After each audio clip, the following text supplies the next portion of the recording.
በደሙ አጊጠናል ርስቱን ወርሳለን። አሁን እኔ ቤት መኪና እንደዚህ ብልጽግና ነገሮች ላይኖሩ ይችላሉ፣ ግን በጣም ሰላም አለኝ። ለምን ብትይ ማህበረሰቡ ጋር ስትይ የሚሰጥሽ አክብሮት። ሰበር መረጃ ዘማሪ ገብረ ዮሐንስ ቲና ከነሹፌሩ ቻሌንጅ ሊጀመር። ለዘማሪ ገብረ ዮሐንስ የሚመጥን ክብር የፍቅር ቻሌንጅ ሊጀመር ነው። በጦም ዝማሬው የብዙዎቻችንን የልብ አይን ያበራው ዘማሪ ገብረ ዮሐንስ አዲስ ቻሌንጅ ሊጀመርለት ነው ጋይስ። መኪና ከነሹፌሩ ድል አለ በስምህ ድል አለ በቃልህ ተራራው ይናዳል አማኑኤል ስለ የምትለዋ ይህች መዝሙር እጅግ ጥልቅ የሆነ የእምነት የመታመንና እንዲሁም ደግሞ መናወጥ የሌለበትን የፈጣሪ ኃይል የሚገልጽ ነው። ከመጋቢ ብሉይ አእመረ ጋር በተገናኘ ማለት የምፈልገው ነገር አለ። የተለያዩ የተስፋ መቁረጥ መልእክቶችን እያስተላለፉ ይገኛሉ። ልጄ ስለሞተ ከነበርኩበት ከዛ ሐውዜን በሚባለው ወረዳ ውስጥ ወደ አስመራ እናቴ ተንቀሳቀሰች። አሁን የምናየውን ገብረ ዮሐንስን አገኘነው ማየት እንዳይችል ሆነ። እዛ አሁን ያለውን ገብረ ዮሐንስ ለማምጣት አብርሃ ባህታ በተባለ የቦርዲንግ ስኩል ገባው። ከዛ የመንግስት ለውጥ ሲደረግ ደርግ ሲወድቅ የኢህአዴግ መንግስት ሲመጣ ወደ አዲስ አበባ መጥቼ ሰበታ ወደሚባለው የቦርዲንግ ስኩል ገባው። ሰበታ መርሃውራን ከ5 ጀምሮ ስማር ቆየው። በኋላ ከአዳሪ ትምህርት ቤት ወደ ኢንቴግሬሽን ወደ ምንለው የትምህርት ዘዴ ተቀየረ። ማለትም ከማህበረሰቡ ጋር ተቀላቅለን የምንማረው 12ኛ ክፍል ሲጨርስ ጎበዝ ተማሪም አልነበርኩም። የቀለም ሰው አይደለሁም። ብዙ የረባ ውጤት አላመጣሁም። እንዴት ነው የምንኖረው? የቤት ክራዩ ምኑም እሱ ትንሽ ችግር አመጣ። ያኔ ደግሞ እኔ ሙዚቃ መሳሪያ ስለመጫወት ፊት ለፊቴ የመጣው የነበረው እነየርዳው ጤናው የሚባሉ ሰዎች እነየርዳው ሲሰሩ ሞክሬው በቃ ለምንድን ነው ብሎ ህሊና የፈቀደው የኔማ ከሌ እንደዚህ እያሉ አዝማሪ ያወድሶ ብር ያገኛል። ታዲያ ገብረ ዮሐንስ ለምንድን ነው የእግዚአብሔርን ቃል ጠቅሶ ብር የማያገኘው ብዬ የገባውበት መንገድ 4 ኪሎ ቅዱስ ገብርኤል ግቢ ገብርኤል የምንጠራው ሰላም ለኪ የምንልበት ቀጥሮ የመጀመሪያው በሩ ጋር እዛ ላይ ቆሞ ገብረ ዮሐንስ ይዘምራል። ትልቁ ላይ መግባት አችልም። ያስተማሪ ሰዎች ሁሉ ሲያገኙ የነበረው ነገር እንዴት እዚህ ቆመህ የሰው እጅ ትጠይቃለህ አይነት ነው ሀሳቡ። ኤክስፔክት ያደረጉት ካምፓስ ገብተን ዲግሪ ማስትሬት ይዘን እንደማንኞቹም ሌሎቹ ብለንዶች ደርስ እንጂ ይሄንን መንገድ እንድንጠቀም አይፈልጉም። ያው እነሱም ልክ ናቸው።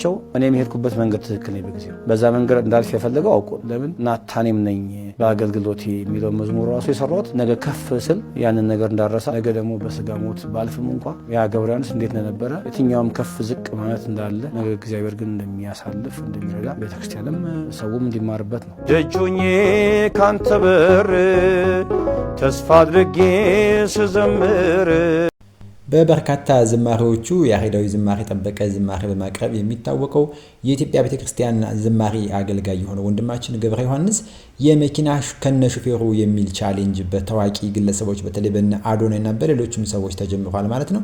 ይህ ሁኔታ እንዴት ነበር የተጀመረው? በምን መልኩ ነው የተጀመረው? እንዴት ወደዚህ መንገድ ገባ የሚለውን የማሳያችሁናል ማለት ነው።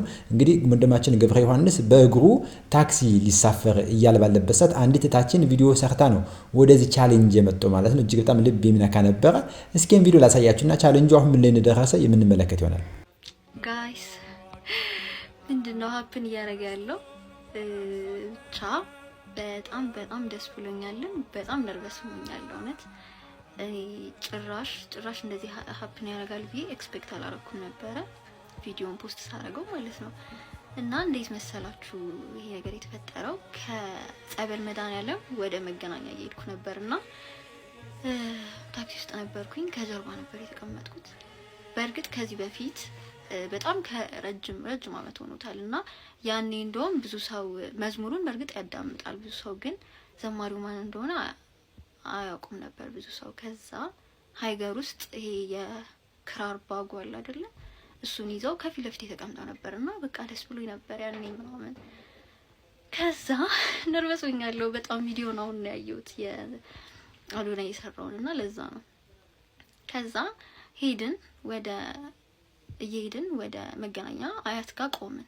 ከዛ ሹፌሩ ገብረ ዮሐንስን የት ነው የምትሄደው በለው ምናምን አለው ለረዳቱ። ከዛ ረዳቱ ገብርዬ የት ነው ምናምን አለ። ከዛ ስንዞር ሁላችንም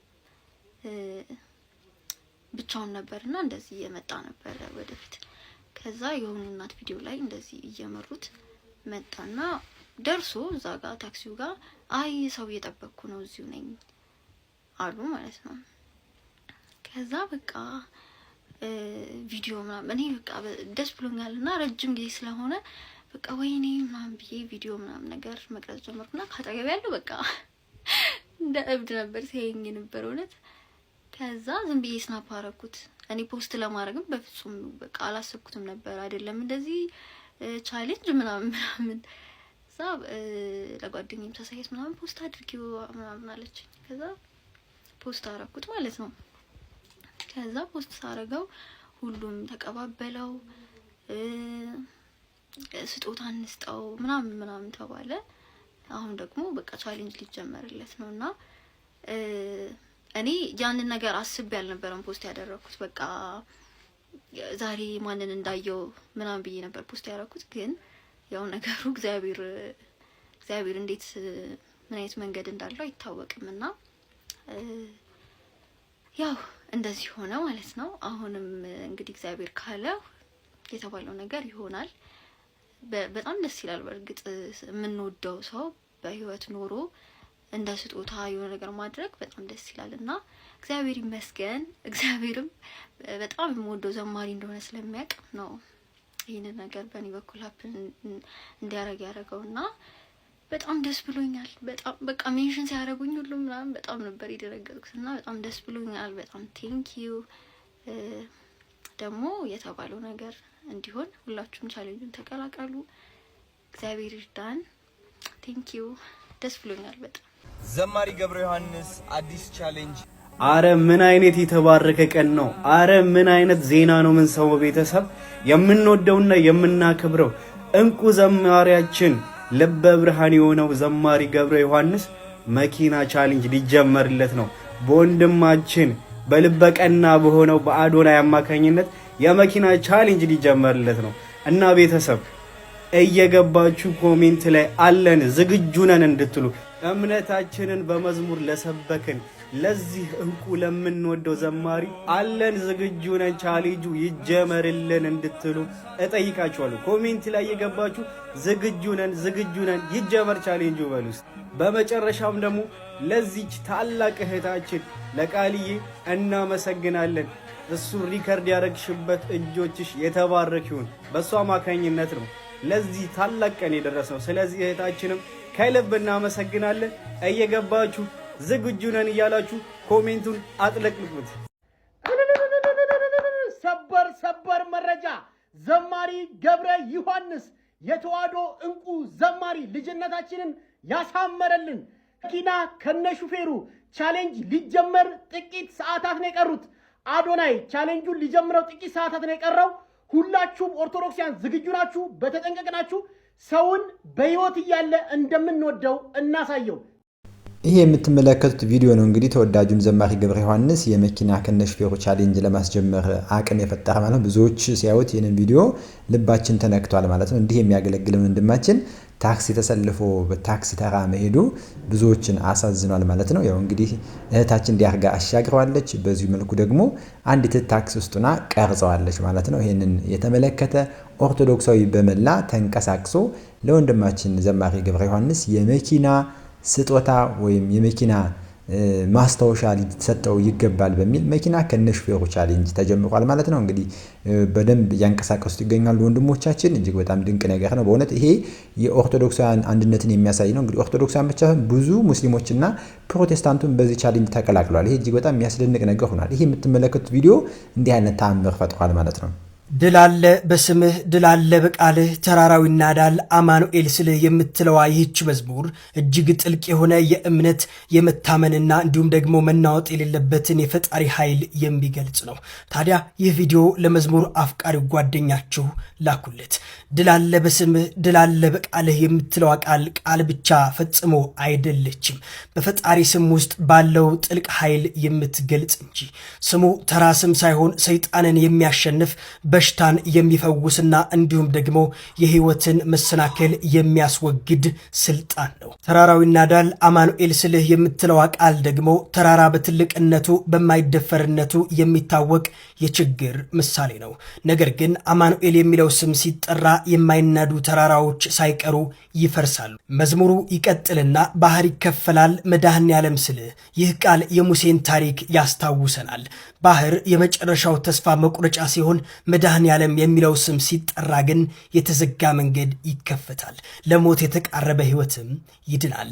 የቆምነው ዛሬ በሕይወት ስምህን አርገን ነው ጉልበት የምትለው ቃል ደግሞ ዛሬ ሕያዋን ሆነን የምንታየው በውስጣችን ያለው ኃይል ሳይሆን በእምነት የተደገፍነው የፈጣሪ ስም ነው። ስሙ የሕይወታችን ጋሻ እንዲሁም ደግሞ የጉልበታችን ምንጭ ነው። ከሜዳ ተጠርተን ብንነክስም ሆነህ ነው ክብርና ሞገስ የምትለዋ ይህች ቃል ደግሞ ከምንም ተነስተን ወደ ከፍታ ስንወጣ በሰው ጥበብ ሳይሆን በፈጣሪ ቸርነት መሆኑ የምታሳይ ቃል ነች። ታዲያ እናንተስ ስለ ዘማሪ ገብረ ዮሐንስ መዝሙር ምን ትላላችሁ? ሐሳባችሁን አጋሩኝ። ዘማሪ ገብረ ዮሐንስ አዲስ ቻሌንጅ ሊጀመርለት ነው ጋይስ። መኪና ከነሹፌሩ አዲስ ቻሌንጅ ሊጀመር ነው። ዝግጁ ናችሁ? እስከማሳውቃችሁ ጠብቁና ከዛ ቻሌንጁን እንጀምረዋለን። ወዳችኋለሁ። ለዘማሪ ገብረ ዮሐንስ የሚመጥን ክብር የፍቅር ቻሌንጅ ሊጀመር ነው። በጦም ዝማሬው የብዙዎቻችንን የልብ አይን ያበራው ተወዳጁና እንቁ ዘማሪ ገብረ ዮሐንስን የማያውቅ የለም። ዛሬ አዶናይ ለእርሱ አንድ ትልቅ የምስራች ይዞ መጥቷል። አዶናይ አሁን በለቀቀው ቪዲዮ እንደገለጸው ለዘማሪ ገብረ ዮሐንስ መኪና ተገዝቶለት ሹፌርም የሚቀጠርበት ትልቅ የፍቅር ቻሌንጅ በቅርቡ ሊጀመር ነው። ይህ ዘማሪ ለዓመታት በእግሩ እየተጓዘ በየመድረኩ እያገለገለ ቢቆይም አሁን ግን የኛ ተራ ነው። ገብረ ዮሐንስ ለኛ ድንቅ መዝሙራትን ሰጥቶናል። እኛ ደግሞ ለርሱ የአገልግሎት ጉዞን የሚያቀልለት መኪናና ሹፌር ልንሰጠው ይገባል። ይህ እርዳታ ሳይሆን ለሰጠን አገልግሎት የምንገልጽለት ፍቅርና አክብሮት ነው። ቻሌንጁ በአዶናይ ይጀመራል። እኛ ደግሞ የሚጠበቅብንን እንወጣለን። ይህ የምስራች መልእክት ለሁሉም እንዲደርስ ሼር አድርጉት። መልካም ጊዜ